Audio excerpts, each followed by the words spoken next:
I know that you have found yourself wondering if your team is truly performing at the level they should be, the level you have the right to deserve, and the level that your business needs for you to be able to grow. So, if you're nodding along, first of all, I want you to know that you're not alone. I have worked with so many businesses of all shapes and surprises, but lately I've been really specializing in businesses, between 3, 4, 500,000 up to about 3 million. And I think it's safe to say in that bracket, 70% of the clients that I work with come to me because they secretly want more from their team. And they aren't sure if that's okay, if they can expect more, if they're being unreasonable to want more, or if they should just sit tight and accept the status quo. So, in today's episode, it's a bit of a rapid fire episode, so it's short and sweet. It's all about giving you some clarity and insight through a bit of a simple assessment. I'm going to ask you a bunch of questions to help you get that big question answered. And that is my team delivering what your business truly needs to be able to thrive? Let's dive in.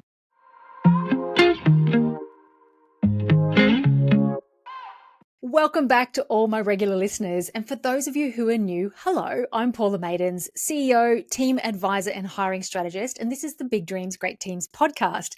Today, we're diving right in. And I want to talk to you about the fact that so many of my clients grow their businesses, up towards that 1 million mark. And then they get stuck in between 1 to 2 million. And they say to me the same thing. And their big concern is, can and should I push my team for more?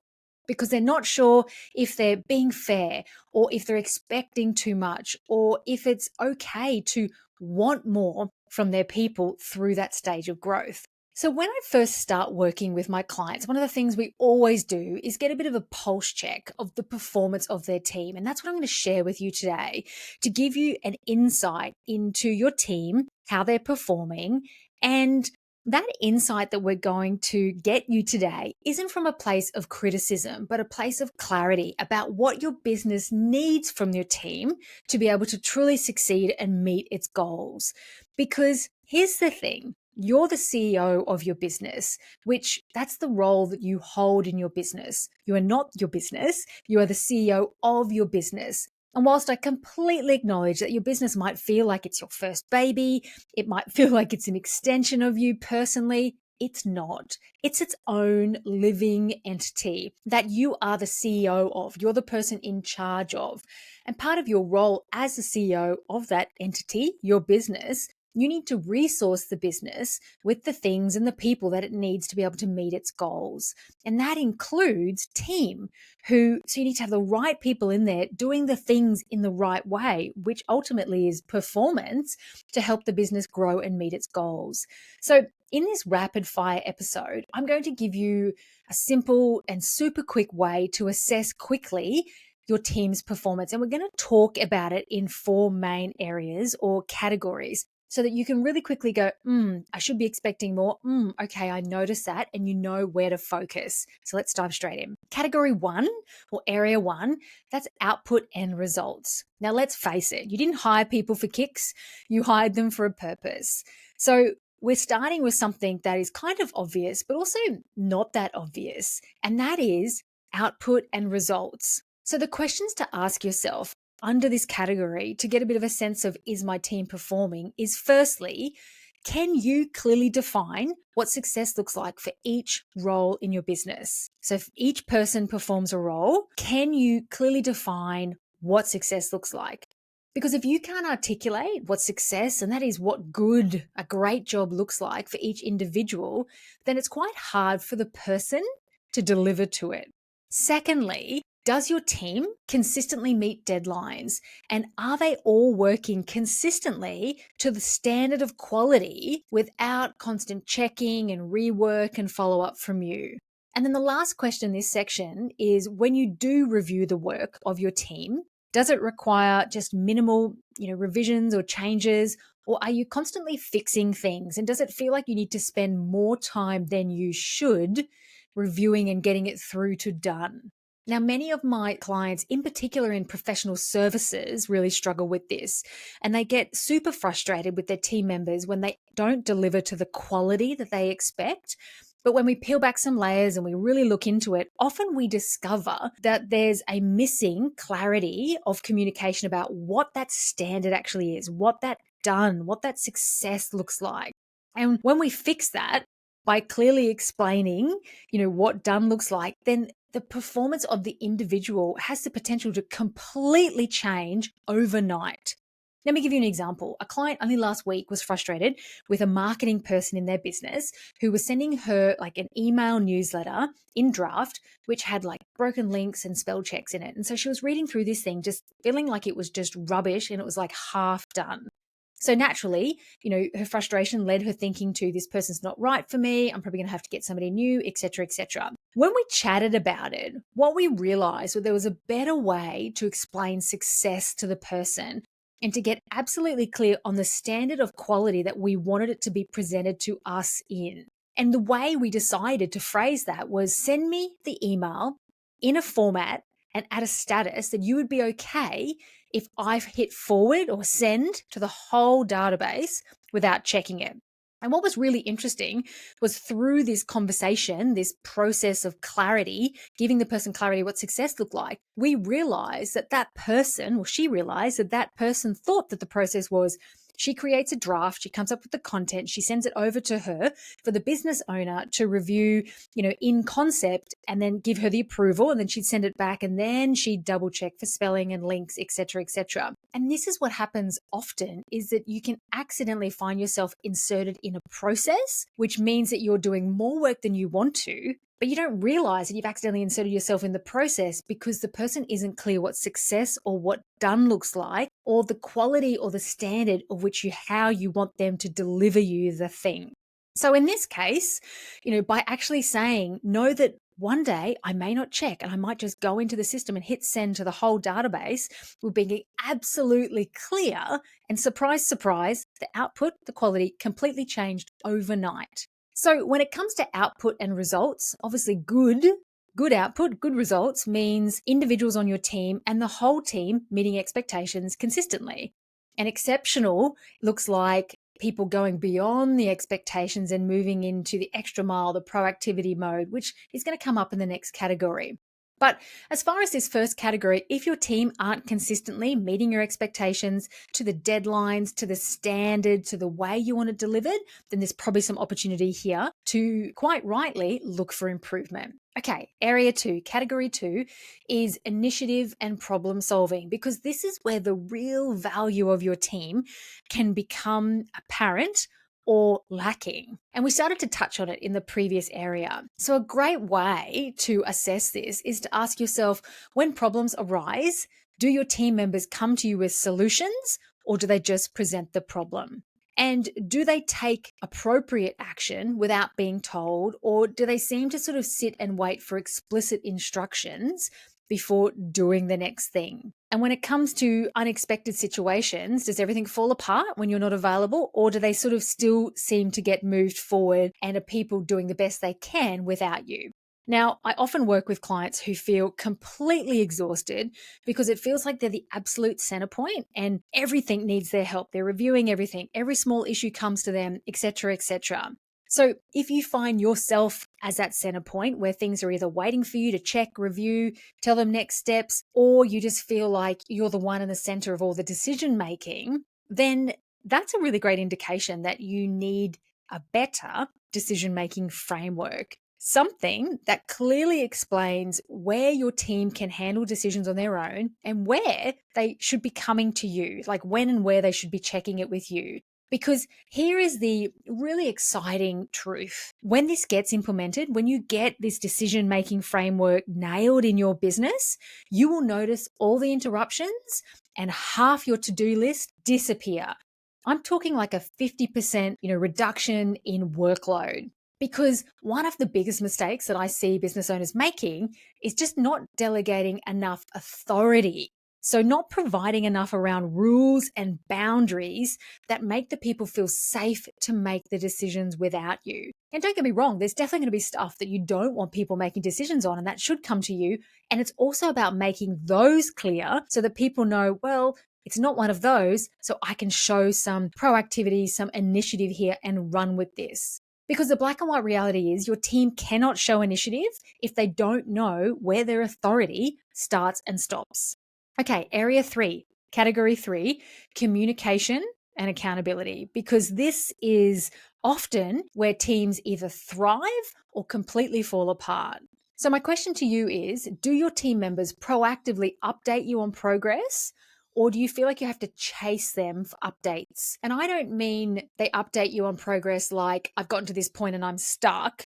I mean updating you on progress like, hey, this is how this project is moving forward without you. And another great reflective question is, when something goes wrong and somebody makes a mistake, are they taking ownership for it, or do they sound like they're making excuses? And then if you look at the team, the way they talk to each other, does that flow of communication come through you, or do they seem to flow communication quite well between each other?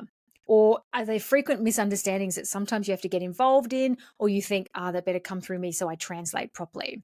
So again, many of my clients, and I'd say it's definitely safe to say this applies across all industries, a big challenge is missing deadlines and a lack of accountability. Like they don't seem to really own and grasp the role and bring their thinking power, but also true ownership to the thing to get it done. And often what I find is lacking is an effective communication structure, which in some businesses might look like a daily stand-up, or in other businesses it might be a weekly check-in.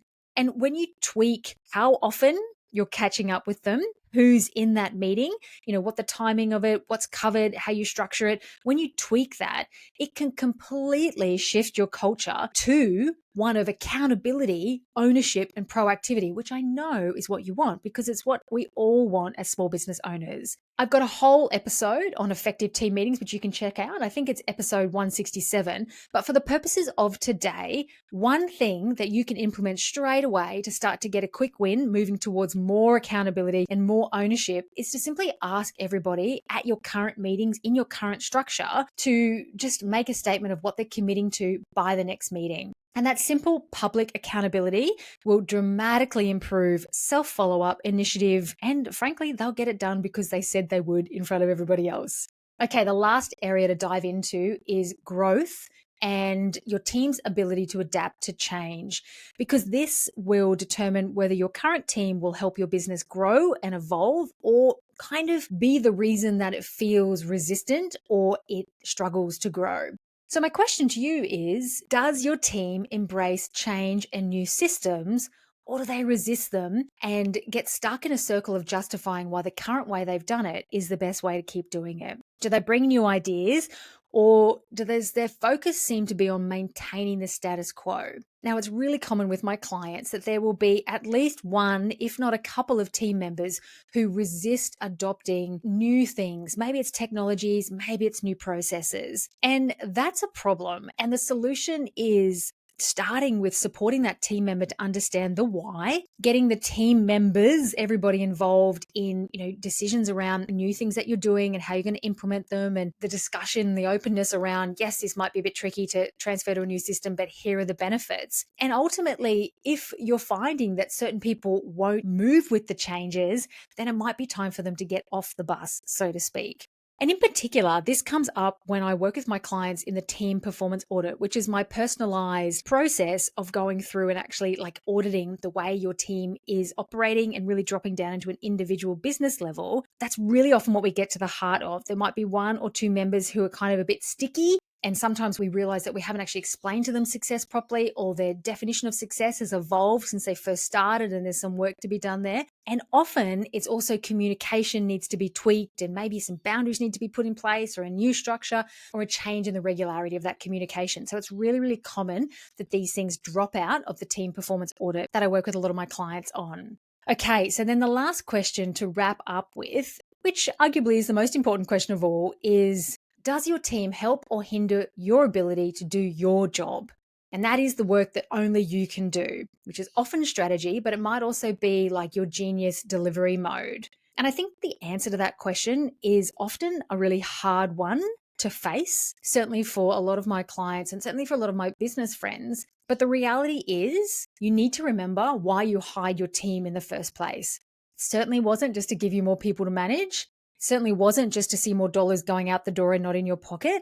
You brought them in to free you up to do something, probably to focus on big picture work, growth, efficiencies, and the things that will actually drive your business forward or help you to make more profit. So I really want you to get honest with that question and to not let yourself stay stuck in a cycle of reviewing and approving and correcting and micromanaging your team, because that's not achieving the goal of why you hired these people in the first place.